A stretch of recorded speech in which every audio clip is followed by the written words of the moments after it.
BSOC 104 sociology of India part 2 എന്ന പേപ്പറിലെ first ബ്ലോക്കാണ് ideas of India. ഈ ബ്ലോക്കിലെ ഫസ്റ്റ് യൂണിറ്റ് ആണ് നമ്മൾ ഇന്നിവിടെ പഠിക്കാൻ പോകുന്നത്. Unit 1 multiple images. നമുക്കറിയാം, ഇന്ത്യ വളരെ ഡൈവേഴ്സ് ആയിട്ടുള്ള കൾച്ചർ റിച്ച് ആയിട്ടുള്ള ഒരു കൺട്രിയാണ്. ഇന്ത്യയുടെ ഏറ്റവും പ്രധാനപ്പെട്ട ഒരു ഡിസ്റ്റിങ്ക്ട് ഫീച്ചറാണ് യൂണിറ്റി ഇൻ ഡൈവേഴ്സിറ്റി എന്ന് പറയുന്നത്. സോ ഇന്ത്യയിൽ എങ്ങനെയാണ് ഈ unity in diversity, plurality exist ചെയ്യുന്നത്? പല റിലീജിയനിലുള്ള, പല ഭാഷ സംസാരിക്കുന്ന, പല കൾച്ചറിലുള്ള ആളുകൾ എങ്ങനെ ഒരുമിച്ച് കഴിയുന്നു എന്നതിനെ കുറിച്ചാണ് നമ്മൾ ഈ ലെസണിൽ പ്രധാനമായിട്ടും പറയാൻ പോകുന്നത്. സോ നമ്മൾ എന്താണ് ഇന്ത്യയിലെ യൂണിറ്റി ആൻഡ് ഡൈവേഴ്സിറ്റി, അത് എങ്ങനെയാണ് ഇവിടെ നിലനിൽക്കുന്നത്, അത് ഹിസ്റ്റോറിക്കലായി, അതായത് പണ്ട് തൊട്ടേ എങ്ങനെയാണ് അത് ഉള്ളത്? ഈ ഒരു യൂണിറ്റി ആൻഡ് ഡൈവേഴ്സിറ്റിയെ കുറിച്ച് വെസ്റ്റേണേഴ്സും അതുപോലെ ഇന്ത്യൻസും പല രീതിയിൽ ഇന്റർപ്രറ്റ് ചെയ്തിട്ടുണ്ട്. ഇപ്പോൾ വെസ്റ്റേണേഴ്സ് എന്ന് പറയുമ്പോൾ ബ്രിട്ടീഷുകാരായിട്ടുള്ള തോമസ് മക്കോളെ, ജെയിംസ് മിൽസ് പോലെയുള്ളവരുടെ ചില കണ്ടെത്തലുകളുണ്ട്. അതുപോലെ നമ്മുടെ സോഷ്യോളജിസ്റ്റുകളായിട്ടുള്ള കാൾ മാർക്സ്, മാക്സ് വെബർ, അതുപോലെ എംഗൽസ്, ഹെഗൽ, ഇവരെന്താണ് പറഞ്ഞിട്ടുള്ളത്, മാർക്ക് ട്വെയിൻ എന്താണ് പറഞ്ഞിട്ടുള്ളത് പോലെയുള്ള കാര്യങ്ങൾ നമുക്കിവിടെ പഠിക്കാനുണ്ട്. ഇന്ത്യൻസിന്റെ കേസ് വരുമ്പോൾ ഗാന്ധിജി, ടാഗോർ, അംബേദ്കർ, നെഹ്റു ഇവരും ഇന്ത്യയിലെ യൂണിറ്റി ആൻഡ് ഡൈവേഴ്സിറ്റിയെ കുറിച്ച് സംസാരിച്ചിട്ടുണ്ട്. ഇത് രണ്ടും തമ്മിലൊരു കോൺട്രാഡിക്ഷൻ ഉണ്ട്. വെസ്റ്റേണേഴ്സ് പറയുന്നത് ഇന്ത്യ അത്ര നല്ലതല്ല, ഇന്ത്യ അൺസിവിലൈസ്ഡ് ആണ്, ബാർബേറിക് ആണെന്നൊക്കെയാണ്, ഇതൊന്നും ഇത്ര ഇല്ല, നല്ലതല്ല എന്ന് പറയുമ്പോൾ നമ്മുടെ ഇന്ത്യൻസ് അങ്ങനെയല്ല എന്ന് പറയുന്നു. സോ ഈ ഒരു കോൺട്രാഡിക്ഷൻ എങ്ങനെയാണ്? ഫൈനലി നിലവിൽ നമ്മുടെ കോൺസ്റ്റിറ്റ്യൂഷൻ പ്രകാരം എങ്ങനെയാണ് ഈ യൂണിറ്റി ആൻഡ് ഡൈവേഴ്സിറ്റിയെ നിലനിർത്തുന്നത്? ഇപ്പൊ നമ്മൾ വാക്കാൽ പറഞ്ഞിട്ട് കാര്യമില്ലല്ലോ ഇവിടെ യൂണിറ്റി ആൻഡ് ഡൈവേഴ്സിറ്റി ഉണ്ടെന്ന്. അത് ഭരണഘടന ഉറപ്പ് കൊടുക്കുക കൂടി ചെയ്യുന്നുണ്ട്. അതെങ്ങനെയാണ്? ഇത്രയും കാര്യങ്ങളാണ് നമുക്ക് ഈ യൂണിറ്റിൽ പഠിക്കാനുള്ളത്. ഈ യൂണിറ്റിന്റെ ഒബ്ജക്റ്റീവ്സ് വരുന്നതും ഇതൊക്കെ തന്നെയാണ്. ഫസ്റ്റ് വൺ, ഇന്ത്യയിലെ യൂണിറ്റി ആൻഡ് ഡൈവേഴ്സിറ്റി എങ്ങനെ എക്സിസ്റ്റ് ചെയ്യുന്നു, പ്ലൂരാലിസം എക്സിസ്റ്റ് ചെയ്യുന്നു എന്ന് ട്രഡീഷണലി മനസ്സിലാക്കിയെടുക്കുക. ഇതിന് നമ്മൾ ഹിന്ദുയിസത്തിനെ കൺസിഡർ ചെയ്യുന്നു. അതായത് ഹിന്ദുയിസം എന്ന് പറയുന്നത് ഒരു റിലീജിയൻ എന്നതിനപ്പുറത്ത് ഒരു വേ ഓഫ് ലൈഫ് ആണ്. സോ ഹിന്ദുയിസം എങ്ങനെയാണ് ഈ ഒരു പ്ലൂരാലിറ്റിയെ മെയിൻറ്റെയിൻ ചെയ്ത് നിർത്തുന്നത്, കൊളോണിയൽസ് എങ്ങനെയാണ് ഇന്ത്യയെ നോക്കിക്കാണത് എന്ന് മനസ്സിലാക്കുക. ദെൻ ഗാന്ധിജി, അംബേദ്കർ, നെഹ്റു, ടാഗോർ ഇവരുടെ ഒപ്പീനിയൻസ് എന്തായിരുന്നു, Max Weber, Marx, Hegel, Engels ഇവരെന്തൊക്കെയാണ് പറഞ്ഞത്, കോൺസ്റ്റിറ്റ്യൂഷൻ എങ്ങനെയാണ് ഇതിനെ നോക്കിക്കാണത്, ഇത്രയും കാര്യങ്ങൾ നമുക്ക് ഈ യൂണിറ്റിൽ പഠിക്കാനുള്ളത്. സോ നമുക്ക് സ്റ്റാർട്ട് ചെയ്യാം. ആദ്യം തന്നെ നമ്മൾ പറഞ്ഞു ഇന്ത്യ വളരെ ഡൈവേഴ്സ് ആയിട്ടുള്ള, വളരെ റിച്ച് ഇൻ കൾച്ചർ ആയിട്ടുള്ള ഒരു കൺട്രിയാണ് എന്ന്. ഹെർബർട്ട് റിസ്ലി അദ്ദേഹം ഇന്ത്യയെ അല്ലെങ്കിൽ ഇന്ത്യക്കാരെ 7 റേഷ്യൽ ടൈപ്സ് ആക്കി ഡിവൈഡ് ചെയ്തിട്ടുണ്ട്. ആ 7 എണ്ണം: ഒന്ന് Turko Iranian, Indo Aryan, Scytho Dravidian, Aryo Dravidian, Mongolo Dravidian, Mongoloid Dravidian. ഇങ്ങനെ 7 റേഷ്യൽ ടൈപ്സ്, 7 വംശങ്ങളിൽ വരുന്ന ഇങ്ങനെ 7 ഗ്രൂപ്പുകളാണ് ഇന്ത്യക്കാരെന്നാണ് ഹെർബർട്ട് റിസ്ലി പറഞ്ഞിട്ടുള്ളത്. 1971 സെൻസസ് പ്രകാരം ഇന്ത്യയിൽ 1652 ലാംഗ്വേജസ് ഉണ്ട്. മദർ ടങ് ആയിട്ട്, മാതൃഭാഷയായിട്ട് തന്നെ സംസാരിക്കുന്ന ഭാഷകൾ, അതായത് അതാണ് മാതൃഭാഷ. അതിനു പുറമെ ഇന്ത്യയിൽ നമുക്കറിയാം 22 ഒഫീഷ്യൽ ലാംഗ്വേജസും 13 ഡിഫറൻറ്റ് സ്ക്രിപ്റ്റുകളും 720 പരം ഡയലക്റ്റുകളും ഉണ്ട്. ഇതിന് അതുപോലെ India is the birth place of languages and several religions like Hinduism, Jainism, Buddhism, Sikhism and tribal religions. ഇന്ത്യയിൽ ഒറിജിനേറ്റ് ചെയ്തിട്ടുള്ളതാണ് ഈ ഒരു റിലീജിയൻസ് എല്ലാം. ഇതിന് പുറമെ ക്രിസ്ത്യാനിറ്റി, ജൂഡായിസം, ഇസ്ലാം, സൊറാസ്ട്രിയനിസം പോലെയുള്ള റിലീജിയൻസ് ഫോളോ ചെയ്യുന്ന, വിശ്വസിക്കുന്ന ഒരുപാട് പേരും ഇന്ത്യയിലുണ്ട്. ഈ ജാതികളിലെല്ലാം ഈ റിലീജിയൻസിന്റെ എല്ലാം അകത്ത് ഒരുപാട് കാസ്റ്റുകൾ, ജാതികളും സബ് കാസ്റ്റുകളും ഉപജാതികളും വരുന്നുണ്ട്. പക്ഷേ എന്നിരുന്നാലും ഇത്രയും ഡൈവേഴ്സിറ്റീസിന്റെ ഇടയിലും ഇന്ത്യയിൽ യൂണിറ്റി എക്സിസ്റ്റ് ചെയ്യുന്നു. നമ്മൾ നേരത്തെ പറഞ്ഞതെല്ലാം ഇന്ത്യയുടെ ഡൈവേഴ്സിറ്റിയെ സംബന്ധിക്കുന്ന ചില ഫാക്ട്സ് മാത്രമാണ്. ഇതിനപ്പുറത്തേക്ക് ഒരുപാട് ഫാക്ട്സ് നമുക്ക് പറയാൻ കഴിയും. നമ്മൾ ടെക്സ്റ്റിൽ ലിസ്റ്റ് ചെയ്തിട്ടുള്ള ജസ്റ്റ് മെൻഷൻ ചെയ്തു എന്നുള്ളൂ.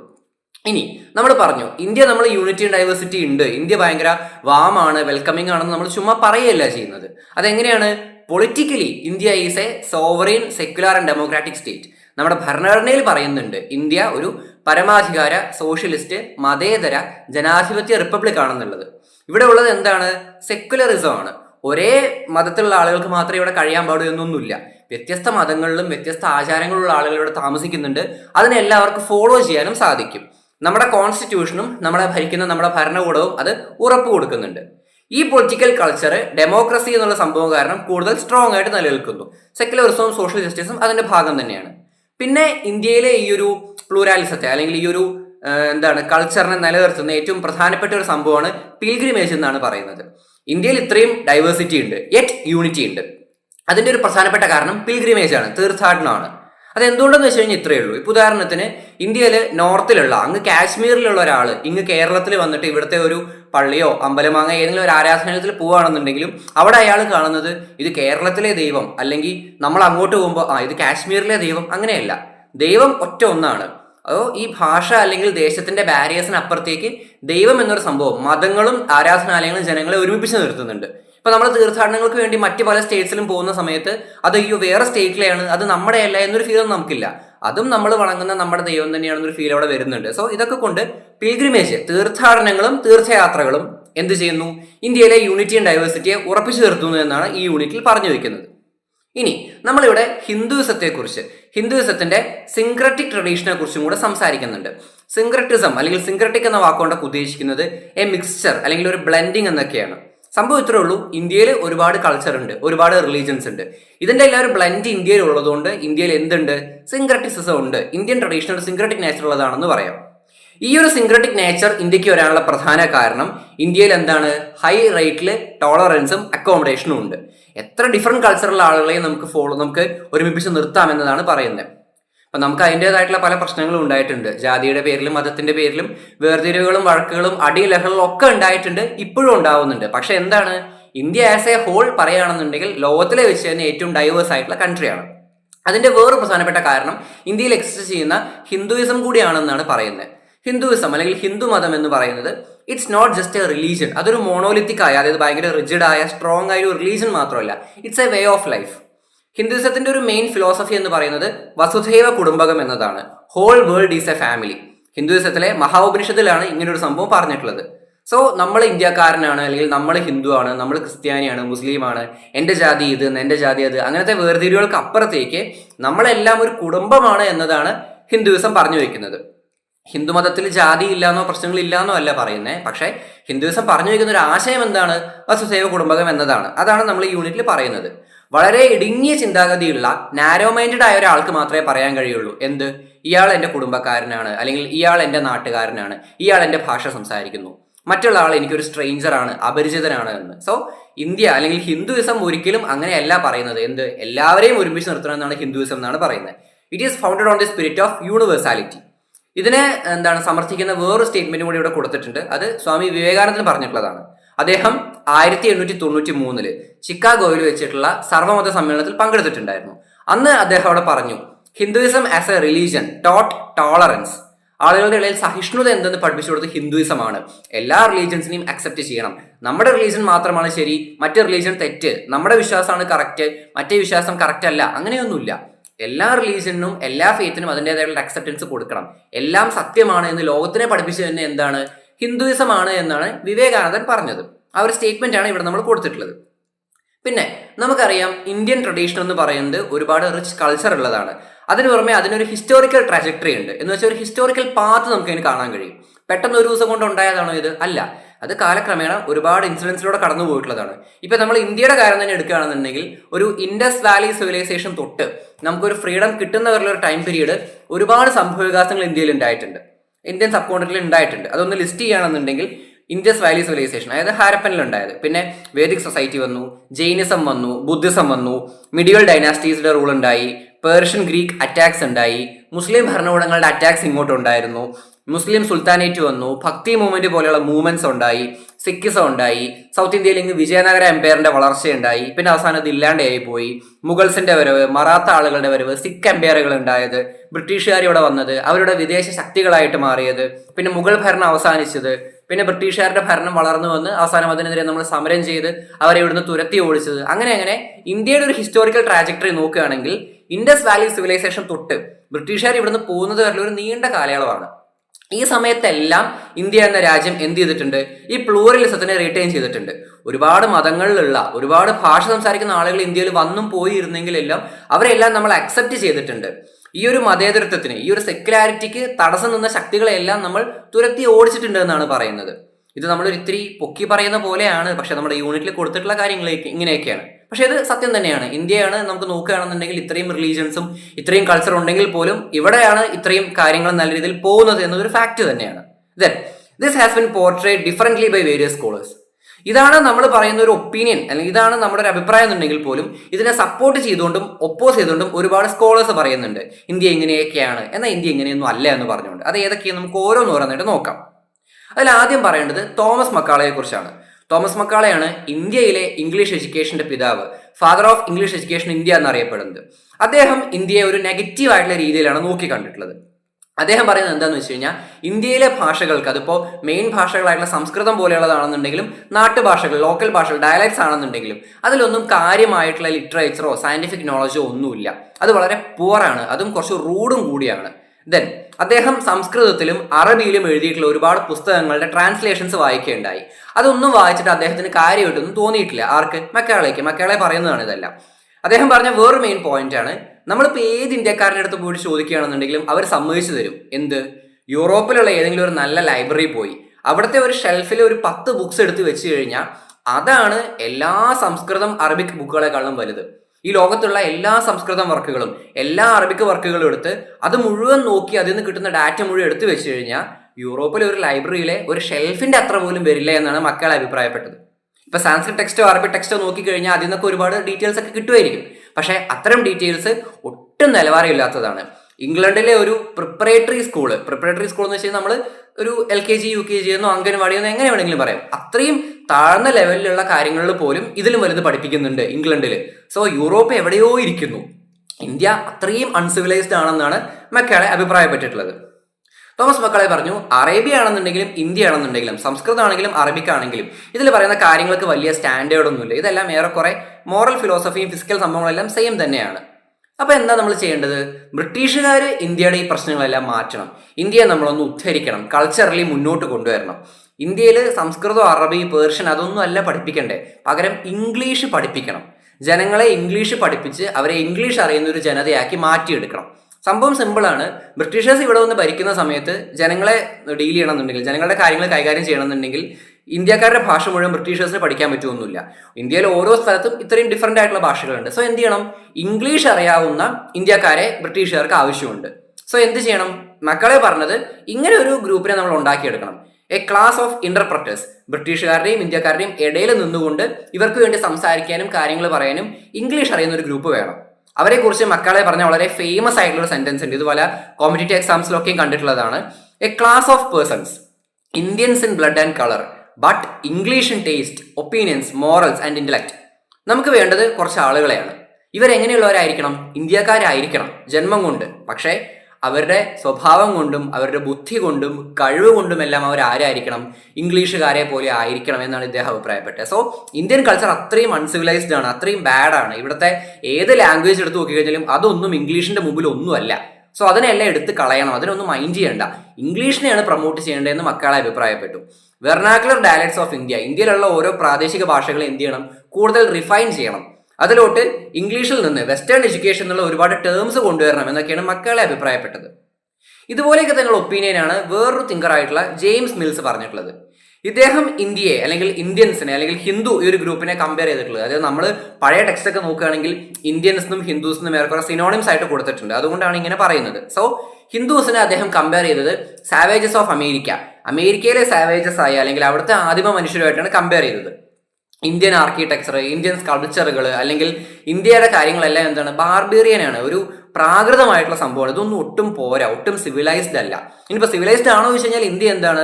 ഹാഫ് സിവിലൈസ്ഡ് ആണ്, ജസ്റ്റ് സിവിലൈസേഷനിലോട്ട് കടന്നിട്ടേ ഉള്ളൂ എന്ന് ഇദ്ദേഹം അഭിപ്രായപ്പെട്ടു. ഇന്ത്യയിലെ ജീവിതം എന്ന് പറയുന്നത് നമുക്ക് ചിന്തിക്കാൻ പോലും പറ്റില്ല, അത്രയ്ക്ക് മോശമാണ്. അവർക്കൊരു വെസ്റ്റേൺ ഓറിയന്റേഷൻ കൊടുക്കണം, അങ്ങനെ ഇന്ത്യയെ മുന്നോട്ട് കൊണ്ടുവരണം എന്ന് ജെയിംസ് മിൽസ് അഭിപ്രായപ്പെട്ടു. Their descriptions were impressionistic and biased. ഇപ്പൊ ബ്രിട്ടീഷേഴ്സ് അല്ലെങ്കിൽ കൊളോണിയൽ ഹിസ്റ്റോറിയൻസ് ഇവിടെ വന്ന് ജസ്റ്റ് ഇന്ത്യനെ ഒന്ന് സർഫേസ് ലെവലിൽ നോക്കി കണ്ടിട്ടാണ് ഇത്രയും അഭിപ്രായങ്ങൾ പറഞ്ഞിട്ടുള്ളത്. അതുപോലെ തന്നെ അവരുടെ ഉള്ളിലൊരു ധാരണയുണ്ട്, എന്ത്? ഇന്ത്യക്കാരത്ര പോരാ, മോശമാണ്. സോ ആ ഒരു തോതിൽ ഉള്ളിലുള്ളതുകൊണ്ട് തന്നെ ഇന്ത്യയുടെ നല്ല വശങ്ങളെക്കുറിച്ചോ ഇന്ത്യയുടെ റിച്ച് കൾച്ചറിനെ കുറിച്ചോ ഭാഷയെക്കുറിച്ചോ ഒന്നും ഇവർ മനസ്സിലാക്കാൻ ശ്രമിച്ചിട്ടുമില്ല. അല്ലെങ്കിൽ മനസ്സിലാക്കിയിട്ടുണ്ടെങ്കിൽ തന്നെ അതെല്ലാം എന്താണ്? ജസ്റ്റ് വേറെ മിനിമം ആണ്.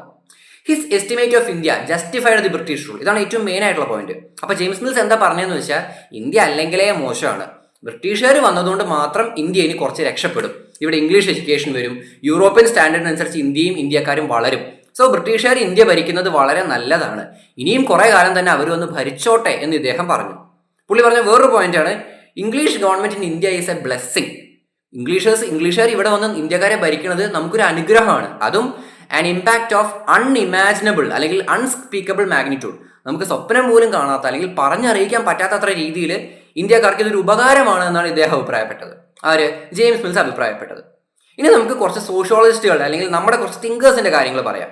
ഹെഗൽ, മാർക്സ്, എംഗൽസ് ഇവരുടെയൊക്കെ ഒപ്പീനിയൻസ് ആണ് നമ്മൾ പറയാൻ പോകുന്നത്.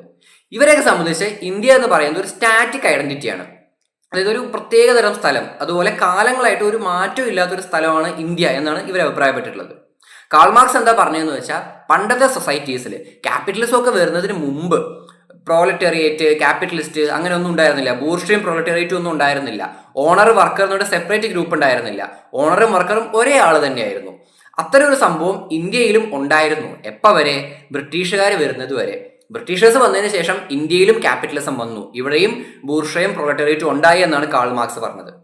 അദ്ദേഹം കമ്മ്യൂണിസ്റ്റ് മാനിഫെസ്റ്റോ എന്ന അദ്ദേഹത്തിന്റെ പുസ്തകത്തിൽ, അതായത് അദ്ദേഹവും ഹെഗലും ചേർന്ന് എഴുതിയിട്ടുള്ള കമ്മ്യൂണിസ്റ്റ് മാനിഫെസ്റ്റോ എന്ന അദ്ദേഹം ഹെഗലും അല്ല, കാൾ മാർക്സും എംഗൽസും ചേർന്ന് എഴുതിയിട്ടുള്ള കമ്മ്യൂണിസ്റ്റ് മാനിഫെസ്റ്റോയിലും ഇതേ കാര്യം തന്നെയാണ് പറഞ്ഞു വയ്ക്കുന്നത്.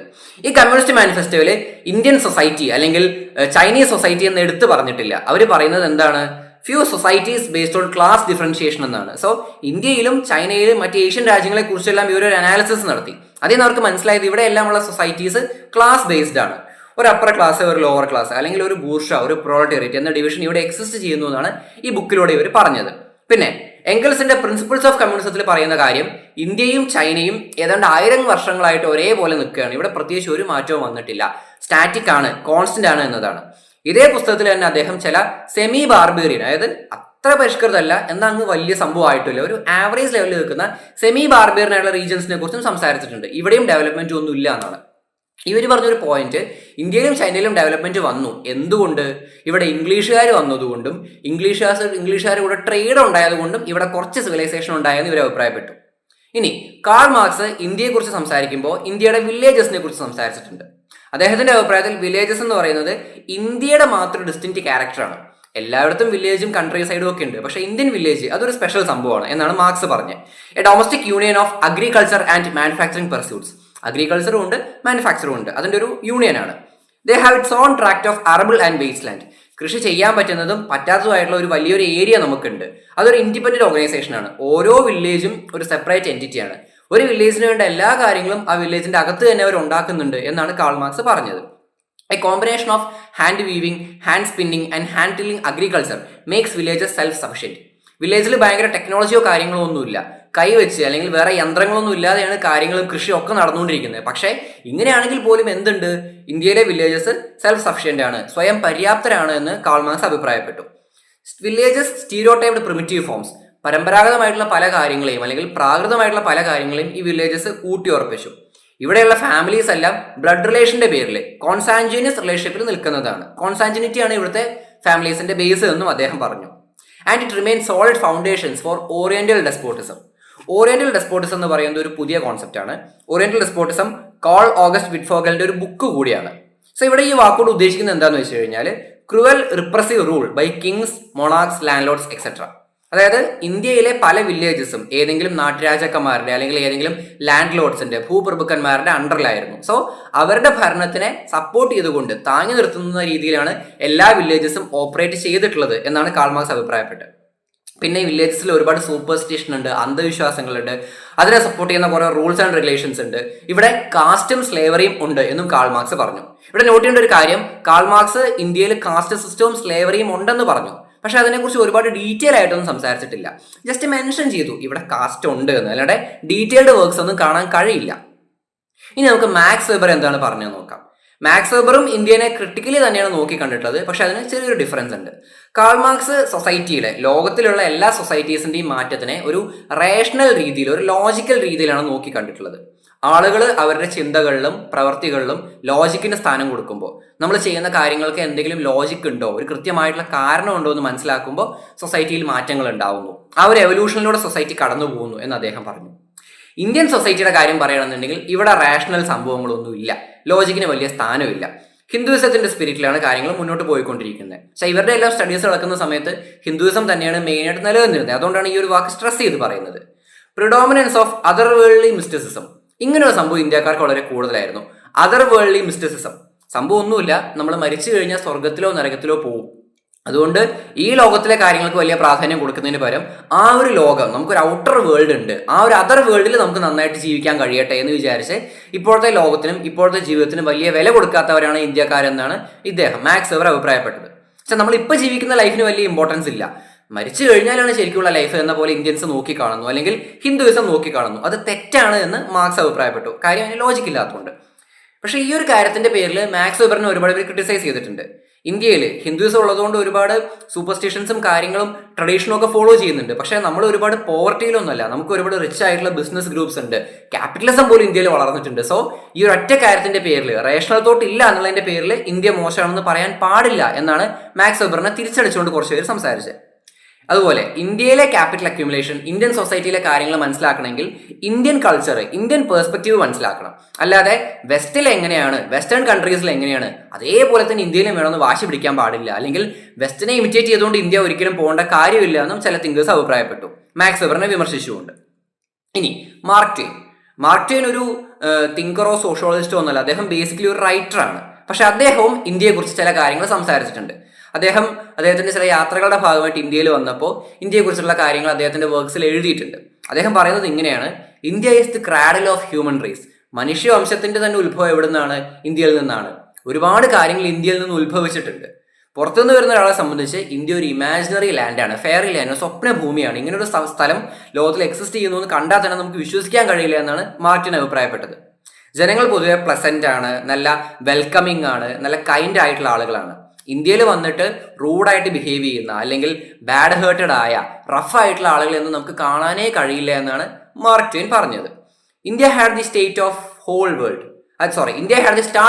വേൾഡ്. ലോകത്തിലെ ആദ്യത്തെ സിവിലൈസേഷൻ, അദ്ദേഹം ഇൻഡസ് വാലി സിവിലൈസേഷനെ കുറിച്ചാണ് സംസാരിച്ചത്. ഇന്ത്യയിലുള്ളതാണ്, ഇന്ത്യൻ സബ് കോണ്ടിനെന്റിലാണുള്ളത്. അതുപോലെ ഇവിടെ ഒരുപാട് മെറ്റീരിയൽ വെൽത്ത് ഉണ്ട്. പിന്നെ ഇവിടെയും ഒരുപാട്, നമ്മൾ പ്ലേറ്റോ, സോക്രട്ടീസ്, അരിസ്റ്റോട്ടിൽ, ഇങ്ങനെയാണ് നമ്മൾ പൊതുവെ ഫിലോസഫേഴ്സ്, തിങ്കേഴ്സ് എന്ന് പറയാറില്ലേ. അവർ മാത്രമല്ല, ഇന്ത്യക്കും ഇന്ത്യയുടേതായ ഒരു ഫിലോസഫിക്കൽ ട്രഡീഷൻ ഉണ്ട്. ഇന്ത്യയിൽ ഇന്റലക്ച്വൽസ് ആയിട്ടുള്ള ഒരുപാട് ആളുകളുണ്ട്. ഇവിടെ ഒരുപാട് റിച്ച് ആയിട്ടുള്ള ഫോറസ്റ്റ് ഉണ്ട്, മൈൻസ് ഉണ്ട്, വലിയ വലിയ കൃഷിയുണ്ട്. അങ്ങനെ ഇന്ത്യയെക്കുറിച്ച് ഒരുപാട് പോസിറ്റീവായിട്ട് മാർക്ക് ട്വെയിൻ സംസാരിച്ചു. ഇദ്ദേഹം പറഞ്ഞൊരു മെയിൻ പോയിന്റ് ആണ്, ഇന്ത്യ കാണാത്ത ഒരാള്, അതായത് ഇന്ത്യക്ക് പുറത്തുള്ള ഒരാൾ ഒരിക്കലെങ്കിലും ജീവിതത്തിൽ ഇന്ത്യയിൽ വന്ന് പോകണം, ഇന്ത്യ കാണണം, ഇന്ത്യ അനുഭവിക്കണം. ഇന്ത്യയുടെ ഏതെങ്കിലും ഒരു ഗ്ലിംസ് എങ്കിലും കാണുകയാണെന്നുണ്ടെങ്കിൽ അതുപോലൊരു സംഭവം ലോകത്ത് എവിടെയും കാണാൻ കഴിയില്ല എന്നാണ് മാർക്ക് ട്വെയിൻ പറഞ്ഞത്. സോ ഫോറിനേഴ്സ് തന്നെ, അതായത് ഇന്ത്യക്ക് പുറത്തുള്ള ആളുകൾ തന്നെ ഇന്ത്യയെ പല രീതിയിൽ നോക്കി കണ്ടിട്ടുണ്ട്. അതിന് ചില എക്സാമ്പിൾസ് ആണ് നമ്മൾ ഇത്രയും നേരം കണ്ടത്. ഇനി നമ്മൾ നോക്കാൻ പോകുന്നത് it's about A cultural encounter between east and west. നമുക്ക് പൊതുവെ അറിയാം, ലോകത്തിൽ തന്നെ ഒരു ഈസ്റ്റേൺ സൈഡ് എന്ന് വെച്ച് കഴിഞ്ഞാൽ, ഇന്ത്യയൊക്കെ വരുന്ന, ഇന്ത്യൻ സബ് കോണ്ടിനൊക്കെ വരുന്ന ഈസ്റ്റേൺ സൈഡ് അൺസിവിലൈസ്ഡ് ആണ്, അല്ലെങ്കിൽ പോർ ആണെന്നൊരു ആക്ഷേപമുണ്ട്. ഇതേപോലെ വെസ്റ്റേൺ സൈഡ് ഭയങ്കര കൾച്ചേർഡ് ആണ്, സിവിലൈസ്ഡ് ആണെന്നുണ്ട്. സോ ഈ ഒരു എൻകൗണ്ടറിനെ കുറിച്ചാണ് നമ്മൾ ഈ ഒരു ടോപ്പിക്കിൽ പറയുന്നത്. ബ്രിട്ടീഷേഴ്സ് ഇവിടെ വന്ന സമയത്ത് ഇന്ത്യയെക്കുറിച്ച് പഠിക്കുകയും മനസ്സിലാക്കുകയൊക്കെ ചെയ്തു.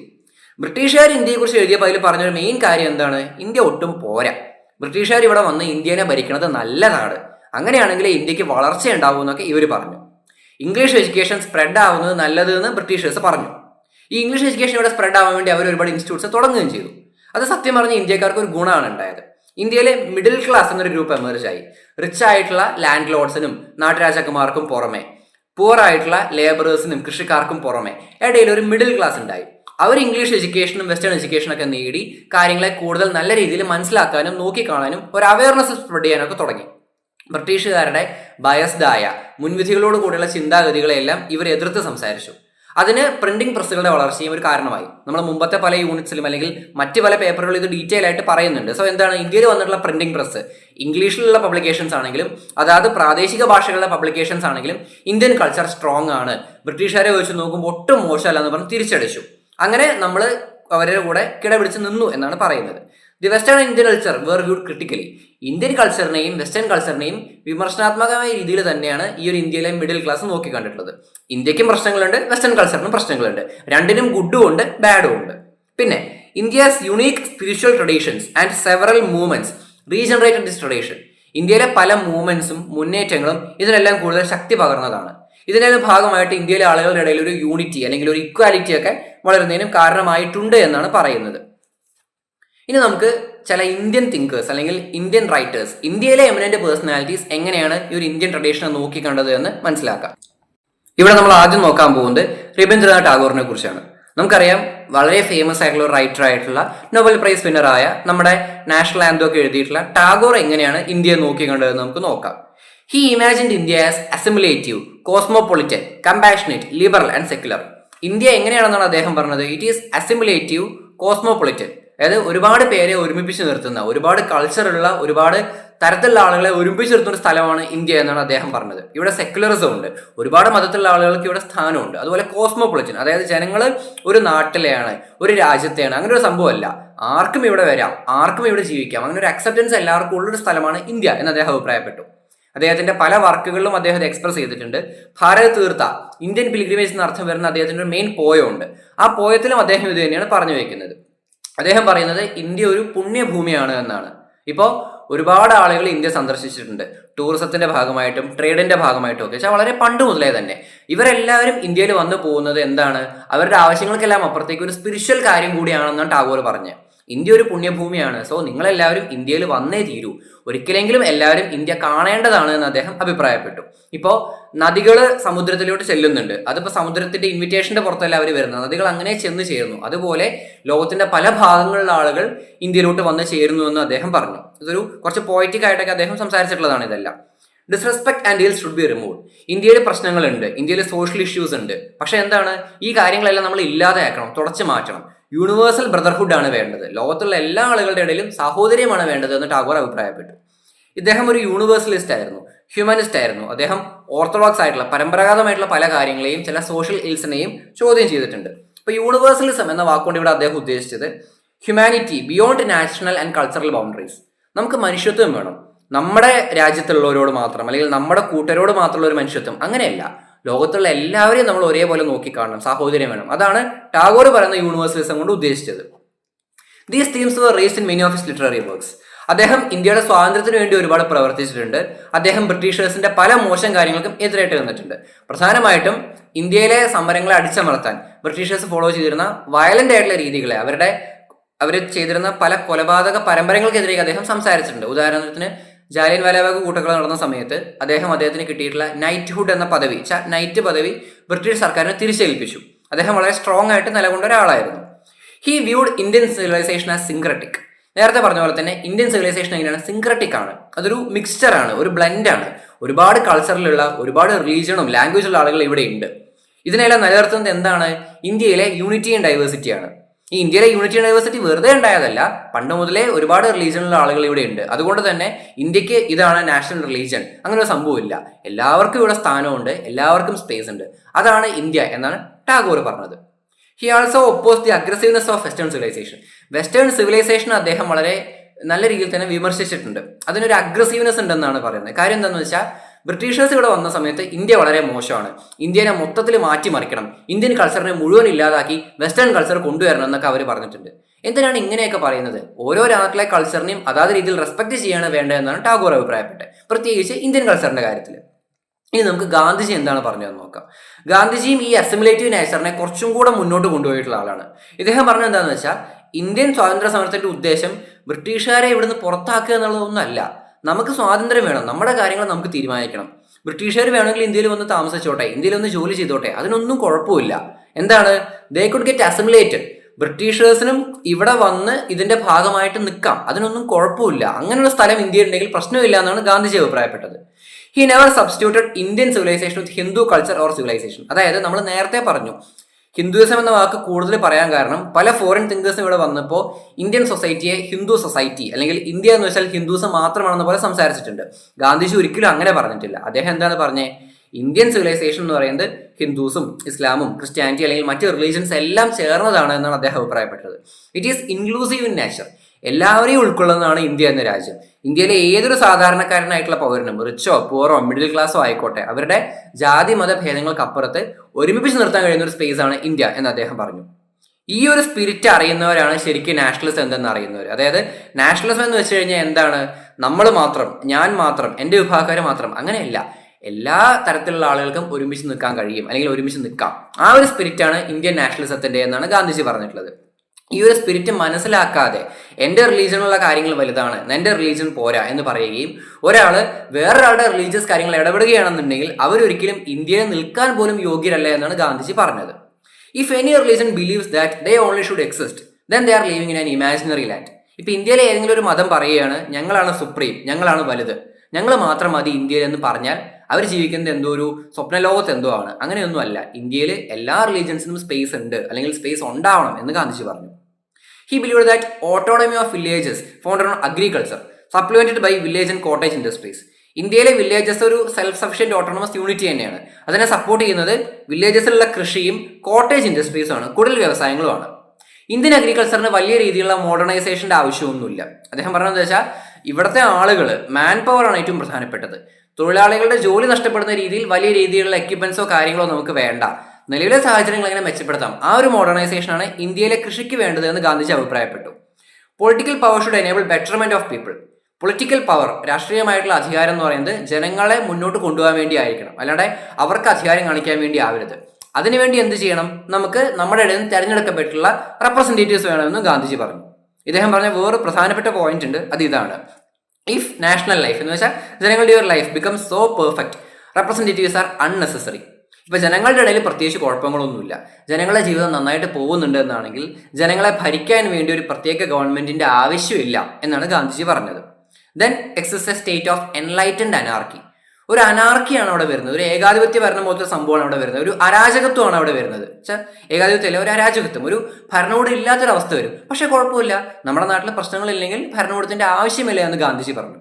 ഇതൊരു സ്വപ്നം മാത്രമാണ്, ഇത് നടക്കാൻ പോകുന്നില്ല എന്ന് അദ്ദേഹത്തിനും അറിയാം, പക്ഷെ അദ്ദേഹം അങ്ങനെ സംസാരിച്ചിട്ടുണ്ട്. In such an ideal state, അങ്ങനെ ഒരു സ്ഥലത്ത് every one is A ruler. ഇയാള് ഭരിക്കുന്ന ആള്, ഇയാള് ലീഡർ, ഇയാള് ഫോളോവർ, അങ്ങനെയൊന്നുമില്ല. എല്ലാവരും റൂളറാണ്, എല്ലാവരുടെ കയ്യിലും പവർ ഉണ്ട്. അതാണ് ഒരു ഐഡിയൽ സ്റ്റേറ്റ് എന്ന് ഗാന്ധിജി അഭിപ്രായപ്പെട്ടു. But it is never fully realised life. അത് ഒരിക്കലും ജീവിതത്തിൽ നടക്കാൻ പോകുന്നില്ല. പക്ഷെ എന്താണ്, അങ്ങനെ ഒരു സംഭവം ഉണ്ടായിക്കഴിഞ്ഞാൽ അതാണ് ഐഡിയൽ എന്ന് ഗാന്ധിജി അഭിപ്രായപ്പെട്ടു. അതായത് പൊളിറ്റിക്കൽ പവറിന്റെ ആവശ്യമില്ലാത്ത, എല്ലാവരുടെ കാര്യങ്ങളും നല്ല രീതിയിൽ പോകുന്ന, എല്ലാവർക്കും ഈക്വൽ സ്പേസിലുള്ള ഒരു സ്ഥലം, അതാണ് ഐഡിയൽ എന്ന് ഗാന്ധിജി പറഞ്ഞത്. ഇപ്പോൾ തോറു എന്നൊരു തിങ്കറിന്റെ ഒരു പോയിന്റ് ഇവിടെ പറയുന്നുണ്ട്: government is best which governs the least. ഏറ്റവും നല്ല ഗവൺമെന്റ് എന്ന് പറയുന്നത് ഏറ്റവും കുറച്ച് ഭരിക്കുന്ന ഗവൺമെന്റ് ആണ് എന്ന്. സോ ആ ഒരു പോയിന്റിൽ ഊന്നിയാണ് ഗാന്ധിജി അദ്ദേഹത്തിന്റെ ഒരു കോൺസെപ്റ്റ് പറഞ്ഞത്. ഇനി നമുക്ക് നെഹ്റു എന്താണ് പറഞ്ഞതെന്ന് നോക്കാം. ജവഹർലാൽ നെഹ്റു: ഇന്ത്യ ഒരു പ്ലൂറൽ നാഷനാണ്. ഇന്ത്യയിൽ ഒരുപാട് ടൈപ്പ് കൾച്ചർ ഉണ്ട്, ആൻഷ്യൻ സിവിലൈസേഷൻസ് ഇന്ത്യയിലുണ്ട്, ഒരുപാട് വംശത്തിലും സംസ്കാരത്തിലുള്ള ആളുകൾ ഇന്ത്യയിൽ വന്ന് കൂടി താമസിക്കുന്നുണ്ട്. ഇന്ത്യ വളരെ ഡൈവേഴ്സ് ആയിട്ടുള്ള ഒരു സ്പേസ് തന്നെയാണ്. പക്ഷെ എന്താണ്, ഈ ഒരു യൂണിറ്റി എന്ന ഒരു സംഭവം സിവിലൈസേഷൻ ഉണ്ടായ കാലം തൊട്ടേ ഇന്ത്യയിലുണ്ട്. ഈ യൂണിറ്റി എന്തെന്ന് മനസ്സിലാക്കാൻ ഇന്ത്യക്ക് വേറൊരു രാജ്യത്തിന്റെ ആവശ്യമൊന്നും വേണ്ടി വന്നിട്ടില്ല. ഇപ്പൊ നമ്മൾ പലപ്പോഴും പറയാറുണ്ട് ഇന്ത്യൻ ഫ്രീഡം സ്ട്രഗിളിനെ മറ്റ് പല റെവല്യൂഷൻസും അല്ലെങ്കിൽ മറ്റ് പല കാര്യങ്ങളും ഇൻഫ്ലുവൻസ് ചെയ്തിട്ടുണ്ട് എന്നൊക്കെ. പക്ഷേ ഇന്ത്യയിലെ യൂണിറ്റി ഉണ്ടാക്കാൻ അങ്ങനെ പുറത്തുനിന്നുള്ള ഒരു സംഭവത്തിന്റെ ആവശ്യമില്ല. It comes from within. നമുക്കുള്ളിൽ നിന്ന് തന്നെ ഒരു യൂണിറ്റി ഉണ്ട് എന്ന് നെഹ്റു അഭിപ്രായപ്പെട്ടു. Tolerance of beliefs and customs are practised. പല സംസ്കാരങ്ങളും അല്ലെങ്കിൽ പല വിശ്വാസങ്ങളെയും ഇവിടെ ഒരുമിപ്പിച്ച് നിർത്താൻ പറ്റുന്നുണ്ട്. അതിനെല്ലാം സഹിഷ്ണുതയോടെയാണ് നമ്മൾ പെരുമാറുന്നത്. അത് വേണ്ട, അത് മോശമെന്ന് പറയണ്ടേ, അതിനെല്ലാം ഒരുമിപ്പിച്ച് നിർത്താൻ ഇന്ത്യയിൽ കഴിയുന്നുണ്ട്. ഈ വെറൈറ്റീസിനെ, ഈ വൈരുദ്ധ്യങ്ങളെ നമ്മൾ മനസ്സിലാക്കുന്നു, അതിനെ അക്സെപ്റ്റ് ചെയ്യുന്നു, അതിനെ പ്രോത്സാഹിപ്പിക്കുന്നു. ഭാരത് മാത, നമ്മൾ ഭാരത് മാത എന്ന കോൺസെപ്റ്റ് എപ്പോഴും പറയാറുണ്ട്. ആരാണ് ഭാരത് മാത എന്ന് ചോദിച്ചാൽ നെഹ്റുവിനൊരു ഉത്തരവുണ്ട്. അതാണ് നെഹ്റു പറയുന്നത്: ഭാരത് മാത ഈസ് ദി പീപ്പിൾ. ജനങ്ങൾ തന്നെയാണ് ഭാരത് മാത എന്ന് പറയുന്നത്. ജനങ്ങൾ ഓരോരുത്തരിലും ഭാരതാംബയുടെ ഓരോ അംശമുണ്ട്. നമ്മളെല്ലാവരും ചേർന്നതാണ് ഈ ഭാരത് മാത, ഭാരതാംബ എന്ന് പറയുന്നത്. Victory to her meet same to the people. ഭാരതാംബയുടെ വിജയം, ഭാരതാംബയുടെ മുന്നേറ്റം എന്ന് വെച്ച് കഴിഞ്ഞാൽ അത് ജനങ്ങളുടെ മുന്നേറ്റമാണ്, ജനങ്ങളുടെ വിജയമാണെന്ന് നെഹ്റു അഭിപ്രായപ്പെട്ടു. ഈ ഒരു ഏതൊരു സൊസൈറ്റി എടുക്കുകയാണെങ്കിൽ പക്ഷെ അദ്ദേഹം പറയുന്നത് ഇന്ത്യ കംപ്ലീറ്റ്ലി പെർഫെക്റ്റ് ആണെന്നൊന്നും അല്ല. ഇന്ത്യയിൽ യൂണിറ്റിയും കാര്യങ്ങളൊക്കെ ഉണ്ടെങ്കിൽ പോലും പ്രശ്നങ്ങളുണ്ട്. പക്ഷേ എത്ര നല്ല സൊസൈറ്റി നോക്കുകയാണെങ്കിലും അവിടെ എല്ലാം പ്രശ്നങ്ങൾ ഉണ്ടാവും. അതുപോലത്തെ ചെറിയ പ്രശ്നങ്ങളെ ഇന്ത്യയിലുള്ളൂ. But in this modern world differences are fading out. ഇപ്പോഴത്തെ ഒരു ആധുനിക സമൂഹത്തിൽ ഡിഫറൻസസ് എല്ലാം ഇല്ലാതെയായിക്കൊണ്ടിരിക്കുകയാണ്. യൂണിഫോമിറ്റിയാണ് വരുന്നത്. എല്ലാവരും ഒരേ ടൈപ്പ് ആളുകളാണെന്നൊരു സംഭവമാണ് വളർന്നുകൊണ്ടിരിക്കുന്നത്. But any time of recorded history an Indian would have felt more or less home at any part of India. ഒരു ഇന്ത്യക്കാരൻ ഇന്ത്യയിലെ ഏത് ഭാഗത്തൂടെ സഞ്ചരിക്കുകയാണെന്നുണ്ടെങ്കിലും ഇത് നമ്മുടെ സ്ഥലം തന്നെയാണെന്നൊരു തോന്നലുണ്ടാവും. അയാൾക്ക് ഒരിക്കലും ഒരു ഹോം സിക്നെസ് പോലും അല്ലെങ്കിൽ അയ്യോ ഇത് ഞാൻ എൻ്റെ നാട്ടിൽ നിന്ന് മാറിയെന്നൊരു ഫീൽ ഒന്നും വരില്ല എന്നാണ് നെഹ്റു പറഞ്ഞിട്ടുള്ളത്. സോ നമ്മുടെ ഇനി നമ്മൾ പറയാൻ പോകുന്നത് അംബേദ്കറിനെ കുറിച്ചാണ്. അംബേദ്കർ നമുക്ക് എല്ലാവർക്കും അറിയാം, ഇന്ത്യക്ക് ഫ്രീഡം കൊണ്ടുവരിക എന്നുള്ളതിനും അപ്പുറത്തേക്ക് ഇന്ത്യയിലുള്ള എല്ലാ ആളുകളുടെ ഇടയിലും ഇക്വാലിറ്റി ഉണ്ടാകുന്നതിന് വേണ്ടിയാണ് പ്രയത്നിച്ചിട്ടുള്ളത്. പ്രത്യേകിച്ച് അധസ്ഥിതരായിട്ടുള്ള ദളിറ്റ്സിന് മറ്റ് ഓപ്പറേറ്റ് ക്ലാസസിന് വേണ്ടി. He was concerned about building a social order in India founded on equality and justice for all. ഇന്ത്യയിൽ ഒരു സോഷ്യൽ ഓർഡർ വേണം. എങ്ങനെയുള്ള ഇക്വാലിറ്റി ഉള്ള, എല്ലാവർക്കും നീതി കിട്ടുന്നത്. ഇന്ത്യക്ക് സ്വാതന്ത്ര്യം കിട്ടിയെന്ന് നമുക്ക് ശരിക്കും പറയണമെങ്കിൽ എന്താണ്, freedom of servile classes should be vouchsafed. Servile classes എന്ന് വെച്ച് കഴിഞ്ഞാൽ താഴ്ന്ന വർഗ്ഗക്കാർ അല്ലെങ്കിൽ അനുസരിക്കപ്പെടേണ്ട ആളുകളാണ്, അല്ലെങ്കിൽ അടഞ്ഞ് ഒതുങ്ങിയിരിക്കേണ്ട ആളുകൾ എന്ന് പറയുന്ന വർഗ്ഗമുണ്ട്, ഒരു താഴ്ന്ന ഗ്രൂപ്പ് ഉണ്ട്. അവരുടെ അവകാശങ്ങൾ എന്ത് ചെയ്യണം, ഉറപ്പ് കൊടുക്കണം. അവർക്ക് ആ ഒരു പ്രിവിലേജ് കൊടുത്തുകൊണ്ട് അവരെ മുന്നോട്ട് കൊണ്ടുവരുന്ന ഒരു സമൂഹമാണ് നമുക്ക് വേണ്ടത് എന്ന് ഇദ്ദേഹം അഭിപ്രായപ്പെട്ടു. നാഷണലിസം അങ്ങനത്തെ ഒരു വികാരം ഉണ്ടാവുകയാണെന്നുണ്ടെങ്കിൽ അതാണ് ഏറ്റവും വലുത്. വെച്ചാൽ ജനങ്ങളുടെ ഉള്ളിൽ മറ്റ് വേർതിരിവുകളൊന്നും പാടില്ല, എല്ലാവരും പൗരന്മാരാണെന്നൊരു ഫീല് വരണമെന്ന് അംബേദ്കർ പറഞ്ഞിട്ടുണ്ട്. ഈ ഒരു ഫീല് വരണമെങ്കിൽ, ഈ ഒരു നാഷണൽഹുഡ് ഫീല് വരണമെങ്കിൽ നമുക്ക് ആദ്യം വേണ്ടത് എന്താണ്? ഈക്വാലിറ്റിയാണ്. സോ നാഷണലിസം, ഇന്ത്യക്ക് ഫ്രീഡം കിട്ടണം, ഇന്ത്യ ഒരു രാജ്യമാവണം, ഒക്കെ ശരി. പക്ഷെ എന്താണ്, സ്വാതന്ത്ര്യമൊക്കെ കിട്ടണമെന്നുണ്ടെങ്കിൽ പോലും ഇക്വാലിറ്റി ആദ്യം വേണമെന്ന് അദ്ദേഹം പറഞ്ഞു. ഇപ്പോൾ ഇന്ത്യയിൽ നാഷണലിസ്റ്റ് മൂവ്മെന്റ്സ് ഉണ്ടായിട്ടുള്ളത് 2 ഗ്രൂപ്പുകൾക്കെതിരെയാണ്. ഒന്ന് ബ്രിട്ടീഷുകാർക്കെതിരെ, മറ്റേത് ഹൈ കാസ്റ്റ് ആയിട്ടുള്ള ആളുകൾക്കെതിരെ. ഈ 2 ഗ്രൂപ്പുകളാണ് ഇന്ത്യയെ മൊത്തത്തിൽ എന്ത് ചെയ്തിട്ടുള്ളത്? അടിച്ചമർത്തിയിട്ടുള്ളത് എന്നാണ് അംബേദ്കർ അഭിപ്രായപ്പെട്ടത്. He advocated for a casteless society. ഇന്ത്യയിൽ ജാതി എന്നൊരു സാധനമേ വേണ്ട എന്ന് അംബേദ്കർ പറഞ്ഞു. എല്ലാവർക്കും എന്ത് വേണം? ഇക്വാലിറ്റി വേണം, ഫ്രട്ടേണിറ്റി വേണം, ജസ്റ്റിസ് വേണം. ഇവിടെ സ്വാതന്ത്ര്യവും സമത്വവും സാഹോദര്യവും ഒക്കെയുള്ള ഒരു സമൂഹമാണ് വേണ്ടത് എന്നാണ് അദ്ദേഹം പറഞ്ഞത്. അത് നമ്മുടെ ഭരണഘടനയിലും കൊണ്ടുവരാൻ അദ്ദേഹം ശ്രദ്ധിച്ചിട്ടുണ്ട്. ഇനി നമ്മൾ പറയാൻ പോകുന്നത് കൾച്ചറൽ നാഷണലിസ്റ്റ് ഇമാജിനേഷൻ എന്ന ടോപ്പിക്കിനെ കുറിച്ചാണ്. സോ നമ്മൾ ഇത്രയും നേരം പറഞ്ഞത് ഇന്ത്യൻസിന്റെ ഒപ്പീനിയൻസിനെ കുറിച്ചാണ്. ഗാന്ധിജിയും നെഹ്റുവും അംബേദ്കറും ടാഗോറും എല്ലാം പറഞ്ഞത് ഇന്ത്യയിലെ പോസിറ്റീവ് വശങ്ങളെ കുറിച്ചാണ്. പോസിറ്റീവ് ഇൻ ദ സെൻസ് ഇന്ത്യയിൽ പ്രശ്നങ്ങളുണ്ട്, ഇല്ല എന്നല്ല. ഇന്ത്യയിൽ ജാതീയമായിട്ടുള്ള വേർതിരിവുകളുണ്ട്, ഇന്ത്യയിൽ റിലീജിയന്റെ പേരിലുള്ള വയലൻസ് നടക്കുന്നുണ്ട്. പക്ഷെ എന്നാൽ പോലും ലോകത്തിനെ വെച്ച് നോക്കുമ്പോൾ തന്നെ ഇന്ത്യ ഒരു മാതൃകയാണ്. കാര്യം ഇത്രയും ഡിഫറെന്റ് ആയിട്ടുള്ള ആളുകളെ നമ്മൾ ഒരുമിച്ച് മുന്നോട്ട് കൊണ്ടുപോകുന്നു. സോ ആ ഒരു കോൺസെപ്റ്റിന്റെ നല്ല വശങ്ങളെ കുറിച്ചാണ് ഈ തിങ്കേഴ്സ് എല്ലാം സംസാരിച്ചത്. ഇനി നമ്മൾ പറയാൻ പോകുന്നത് കൾച്ചറൽ നാഷണലിസ്റ്റ് ഇമാജിനേഷൻ എന്ന ടോപ്പിക്കിനെ കുറിച്ചാണ്. കൾച്ചറൽ നാഷണലിസം എന്ന് വെച്ച് കഴിഞ്ഞാൽ it's A form of nationalism that emphasises the religion of ethnicity, language, religion, culture. നമ്മുടെ വംശം, ഭാഷ, മതം, ഇതിനെല്ലാം ഇമ്പോർട്ടൻസ് കൊടുക്കുന്ന ഒരു നാഷണലിസമാണ് കൾച്ചറൽ നാഷണലിസം എന്ന് പറയുന്നത്.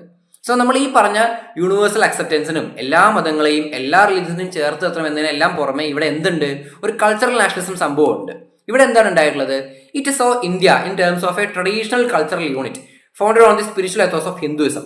ഹിന്ദുയിസത്തിന് കുറച്ച് പ്രാധാന്യം കൊടുത്തുള്ള ഒരു നാഷണലിസമാണ് ഈ ഒരു ടോപ്പിക്കിൽ പറയുന്നത്. സവർക്കറിനെ പോലുള്ള ഒരു തിങ്കേഴ്സ് ഇതിനെക്കുറിച്ച് ഡീറ്റെയിൽ ആയിട്ട് സംസാരിച്ചിട്ടുണ്ട്. സവർക്കർ എലോബറേറ്റഡ് ദാറ്റ് ഹിന്ദുസ്ഥാൻ അല്ലെങ്കിൽ സിന്ധു എന്നുള്ള സംസ്കാരം, Sindhustan is founded on 1 nation and 1 race. ഇവിടെയുള്ള ഹിന്ദുസ് എല്ലാവരും ആര്യൻസിന്റെ ഡിസെൻഡൻസ് ആണ് എന്ന് അദ്ദേഹത്തിന്റെ വർക്ക്സിൽ പറഞ്ഞിട്ടുണ്ട്. Hindustan is a land of Hindus who had to face the attack of Arabs, Persians, Pathans etcetera. ഇങ്ങനെയുള്ള ഒരുപാട് ഗ്രൂപ്പുകളുടെ യുദ്ധങ്ങളും അല്ലെങ്കിൽ ഇവരുടെ എല്ലാം പോരാട്ടങ്ങളുടെ എല്ലാം ഫേസ് ചെയ്യേണ്ടി വന്നില്ല, ഇവരുടെ അറ്റാക്സ് എല്ലാം, ഇവരുടെ ആക്രമണങ്ങൾ ഫേസ് ചെയ്യേണ്ടി വന്നുള്ള ഒരു ഗ്രൂപ്പാണ് ഹിന്ദുസ്, ഹിന്ദുസ്ഥാനിലുള്ളവർ എന്നാണ് ആര് പറഞ്ഞിട്ടുള്ളത്? ഇദ്ദേഹം സവർക്കർ പറഞ്ഞിട്ടുള്ളത്, അല്ലെങ്കിൽ അദ്ദേഹത്തെ പോലുള്ള തിങ്കേഴ്സ് പറഞ്ഞിട്ടുള്ളത്. These conflicts made people of India conscious of themselves as Hindus. ഇത്തരം പോരാട്ടങ്ങളും ഇദ്ദേഹം പ്രശ്നങ്ങളൊക്കെയാണ് ആൾക്കാരുടെ ഇടയിൽ ഹിന്ദുസ്, നമ്മളെല്ലാവരും ഗ്രൂപ്പാണെന്നുള്ള ഫീൽ ഉണ്ടായത്. അങ്ങനെ ഇവരെല്ലാം ചേർന്ന് ഇന്ത്യ എന്ന നാഷൻ ഉണ്ടായി, ഹിന്ദുസ്ഥാൻ ഉണ്ടായി എന്ന് ഇവർ അഭിപ്രായപ്പെട്ടു. ഹിന്ദുസ് ഓൺ എ കോമൺ സാൻസ്ക്രിറ്റി, ഹിന്ദുസിന് ഒരു കോമൺ സിവിലൈസേഷൻ ഉണ്ട്, ഒരു കോമൺ കൾച്ചർ ഉണ്ട്, അതാണ് Hindu culture. Sanskrit is the chosen means of expression എന്നും പറഞ്ഞു. സോ കൾച്ചറൽ നാഷണലിസ്റ്റ് ഇമാജിനേഷൻ എന്ന ടോപ്പിക്കിൽ മറ്റ് റിലീജിയൻസിനെ കുറിച്ചല്ല, ഹിന്ദുയിസത്തിനെ കുറിച്ചും അതിന്റെ ഒരു ഇമ്പോർട്ടൻസിനെ കുറിച്ചാണ് പറഞ്ഞിട്ടുള്ളത്. സോ ഹിന്ദുയിസം എന്നൊരു മതം മാത്രമല്ല, അതൊരു എന്താണ്, വേ ഓഫ് ലൈഫ് കൂടിയാണെന്ന് പറയുന്നുണ്ട്. നമ്മളെല്ലാവരും ഹിന്ദുസ് എല്ലാവരും ആര്യൻസിന്റെ ഡിസെൻഡൻസ് ആണ്, ഇവരെല്ലാവരും ചേർന്നതാണ് ഹിന്ദുസ്ഥാൻ എന്നാണ് ഇദ്ദേഹം അഭിപ്രായപ്പെട്ടിട്ടുള്ളത്. നമ്മൾ ഇതിനെക്കുറിച്ചൊന്നും ഡീറ്റെയിൽ ആയിട്ട് ഇവിടെ പറയുന്നില്ല, ജസ്റ്റ് സർഫേസ് ലെവലിലെ കുറച്ച് കാര്യങ്ങളെ മെൻഷൻ ചെയ്യുന്നുള്ളൂ, അതുകൊണ്ടാണ്. ഇനി നാഷണൽഹുഡ് ആൻഡ് യൂണിക്നെസ് ഓഫ് ഇന്ത്യ എന്ന ടോപ്പിക് കൂടിയാണ് നമുക്കിവിടെ പറയാനുള്ളത്. അതായത് നമ്മുടെ കോൺസ്റ്റിറ്റ്യൂഷൻ പ്രകാരം ഇപ്പൊ ഇന്ത്യയിൽ നമ്മൾ എന്തുണ്ട്, യൂണിറ്റി ഉണ്ട്, യൂണിറ്റി ആൻഡ് ഡൈവേഴ്സിറ്റി ഉണ്ട്, ഇവിടെ പ്ലൂറലിസം ഉണ്ടെന്നൊക്കെ വെറുതെ പറയുന്നതല്ല, അത് റിയലി എക്സിസ്റ്റ് ചെയ്യുന്നു എന്നാണ് നമ്മൾ ഈ ഒരു ടോപ്പിക്കിലൂടെ പറയാൻ ഉദ്ദേശിക്കുന്നത്. സോ ഇന്ത്യ ഒരുപാട് വർഷത്തെ സമരങ്ങൾക്ക് ശേഷം എന്തായി, ഇൻഡിപെൻഡൻസ് നേടിയെടുത്തു. And cultural syncretism existed. എന്താണ്, കൾച്ചറലി ഇവിടെ സിൻക്രറ്റിസം ഉണ്ട്, എല്ലാ മതങ്ങൾക്കും എല്ലാ കൾച്ചറിനും ഒരുമിച്ച് നിൽക്കാന്നുള്ളത്. ബെർണാഡസ് കോൺ, ഇദ്ദേഹത്തിന്റെ പേര് നമ്മൾ പല പേപ്പറുകളിലും സംസാരിച്ചിട്ടുള്ളതാണ്. ഇദ്ദേഹം ഇന്ത്യയെക്കുറിച്ച് ഒരുപാട് അനാലിസിസുകൾ നടത്തിയിട്ടുണ്ട്. ഇദ്ദേഹം പറയുന്നത് എന്താണ്, ഫ്രീഡം കിട്ടിയ സമയത്ത് തന്നെ ഇന്ത്യ ഒരു സെക്യുലർ സ്റ്റേറ്റ് ആയിരുന്നു.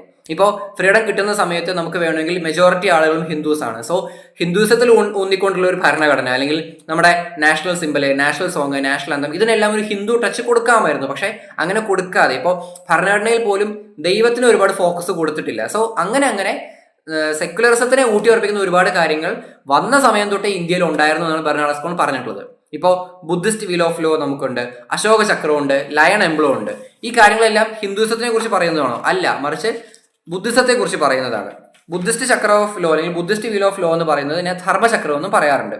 ഇത് നമ്മുടെ കോൺസ്റ്റിറ്റ്യൂഷന്റെ പാർട്ട് 5 കാണിച്ചിട്ടുണ്ട്. സോ എന്താണ്, ഹിന്ദുയിസത്തിന് പകരം കുറച്ചും കൂടി ഇതുള്ള ബുദ്ധിസത്തിനെ കുറിച്ചാണ് നമ്മുടെ ഭരണഘടനയിൽ പറഞ്ഞിട്ടുള്ളത്.